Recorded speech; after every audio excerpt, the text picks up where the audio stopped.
Welcome to ఈ వార్తా news. Hindupuram parliament Telugu Desam party అభ్యర్థిగా బీకే పార్థసారథిని ప్రకటించిన అనంతరం మొట్టమొదటిసారిగా పెనుగొండకు విచ్చేసిన మాజీ ఎమ్మెల్యే పార్థసారథికి నియోజకవర్గ పార్టీ శ్రేణులు పెద్ద ఎత్తున ఘన స్వాగతం పలికారు.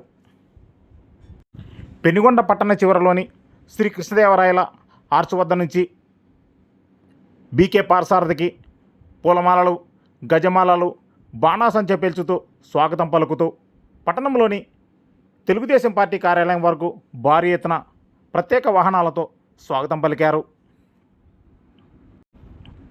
ఈ సందర్భంగా బీకే పార్థసారథి నాయకత్వం వర్ధిల్లాలి, జై తెలుగుదేశం అంటూ నినాదాలతో హోరెత్తించారు.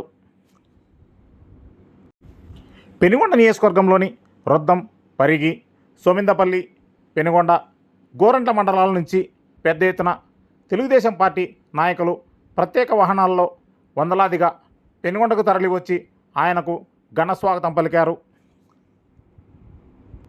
ఈ సందర్భంగా ఏర్పాటు చేసిన సమావేశంలో బీకే పార్థసారథి మాట్లాడుతూ ప్రజల అభిష్టం మేరకు హిందూపురం పార్లమెంట్ అభ్యర్థిగా చంద్రబాబు నాయుడు ప్రకటించడంపై హర్షం వ్యక్తం చేశారు.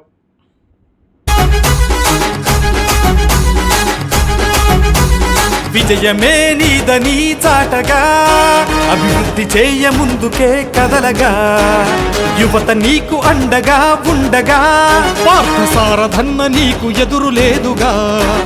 నింగినంటే హోరు ఎవరాపలేని జోరు, ప్రత్యర్థి బేజారు నీకెదురు ఎవరు లేరు. జనం గుండె చప్పుడివి, జనంలోన మనిషివి. నువ్వే నువ్వే నువ్వే నువ్వే మా ఆశవు, నువ్వే నువ్వే నువ్వే నువ్వే మా అండవు. నువ్వే నువ్వే నువ్వే నువ్వే జనఘోషవు, నువ్వే నువ్వే నువ్వే అభివృద్ధి దాతవు. జననేత బీకే పార్థసారథి అన్నా, పెనుగొండ అడ్డా నీదే అన్నా. రైతుల సంక్షేమమే నీ ధ్యేయం అన్నా, గొల్లపల్లి రిజర్వాయర్ ఘనత నీదే అన్నా.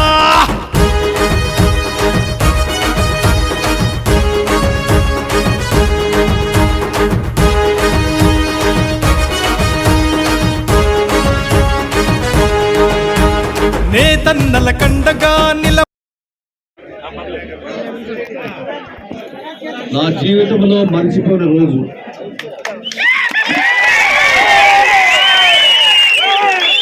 కారణం మనందరూ కూడా తెలుసు. మన నియోజకవర్గంలో జరిగినటువంటి పరిణామాలన్నీ తెలుసు. అదేవిధంగా మన నాయకుడు చంద్రబాబు నాయుడు గారు ఒక నిర్ణయాన్ని తీసుకుని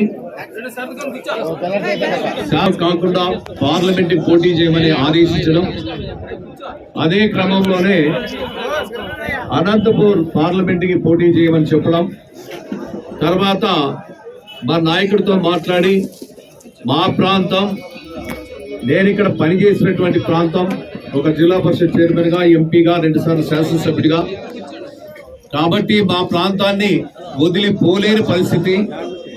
మీరు కూడా ఆలోచన చేయండి. మాకు కూడా సుదీర్ఘమైనటువంటి మీ ద్వారా రాజకీయ నేపథ్యం మాకు వచ్చింది. కానీ ఈ ప్రాంత ప్రజల అభిమానాన్ని చూరుకున్నటువంటి వ్యక్తి, ఈ ప్రజల యొక్క బాగోగులు చూడాల్సినటువంటి బాధ్యత నా మీద ఉంది. కాబట్టి ఎలాంటి పరిస్థితుల్లో నాకు నా పార్లమెంటు పరిధిలోనే, హిందూపూర్ పార్లమెంటు పరిధిలోనే మాకు అవకాశం ఇవ్వమని రిక్వెస్ట్ చేయడం జరిగింది. కానీ అదే క్రమంలోనే మన నాయకుడు పాదపద్మాలకు నమస్కరిస్తా ఉన్నా. కారణం ఏమంటే ఆయన కూడా తప్పకుండా మనం చెప్పినటువంటి విషయాలను ఆలోచన చేసి హిందూపూర్ పార్లమెంట్ తెలుగుదేశం పార్టీ అభ్యర్థిగా నన్ను ప్రకటించడం జరిగింది. చంద్రబాబు నాయుడు గారికి ఎల్లవేళలా కృతజ్ఞతగా ఉంటాను. ఆయన నమ్మిన సిద్ధాంతాలకు అనుగుణంగా నడుచుకుంటాను. ఆయన అడుగుజాడలో నేను నడుస్తాను. తెలుగుదేశం పార్టీ నేను ఆవిర్భావం నుండి దాదాపు 37 సంవత్సరాలు తెలుగుదేశం పార్టీలో ఒక మండల పార్టీ అధ్యక్షుడిగా, ఈరోజు ఇంటింత పట్టడింత అయినట్టు ఈరోజు ఒక స్థాయికి వచ్చారంటే తెలుగుదేశం పార్టీ ఆ ఘనత మన నాయకుడు నందమూరి తారక రామారావుతో మొదలుకొని, ఎన్టీ రామారావుతో మొదలుకొని ఈరోజు చంద్రబాబు నాయుడు గారు, లోకేష్ బాబు గారు, అదేవిధంగా అచ్చెన్నాయుడు గారు వీళ్ళందరి యొక్క ఆశీస్సులతో ఈరోజు తెలుగుదేశం పార్టీ, జనసేన, బీజేపీ ఉమ్మడి అభ్యర్థిగా నన్ను ఈరోజు ప్రకటించడం జరిగింది. ముఖ్యంగా ఈ ప్రాంత ప్రజలకి, పెనుగొండ నియోజకవర్గ ప్రజానీకానికి నా యొక్క పాద పద్మాలకు నమస్కరిస్తున్న అందరికీ. ఎందుకోసం అంటే ఎంతో ఆతృతతో మాకు అసెంబ్లీ పోయింది, కనీసం మాకు పార్లమెంట్ అభ్యర్థిగా రావాలి, మాతో పాలు పంచుకోవాలి, మీరు మేము మమేకమే పని చేద్దాం, భవిష్యత్తులో మీరందరూ కూడా ఆశీస్సులు ఇస్తామని చెప్పారు.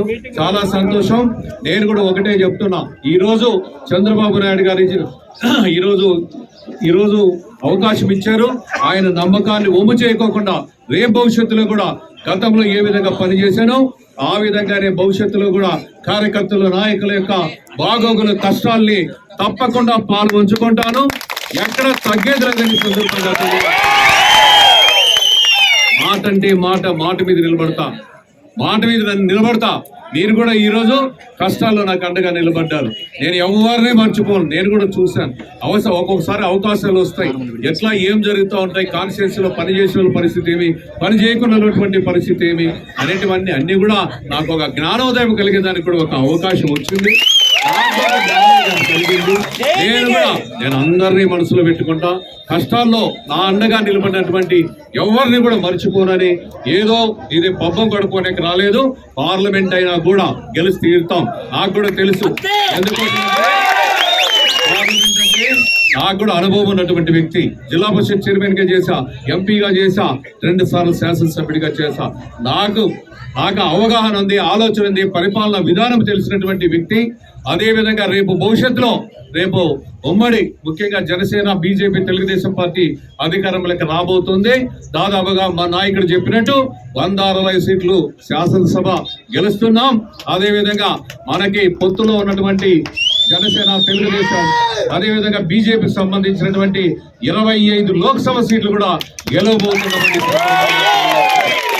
ఈరోజు కష్టకాలం. ఈరోజు అపోజిషన్ లో ఉన్నాం. ఈ రాష్ట్రంలో జరుగుతున్నటువంటి పరిణామాలన్నీ మనందరూ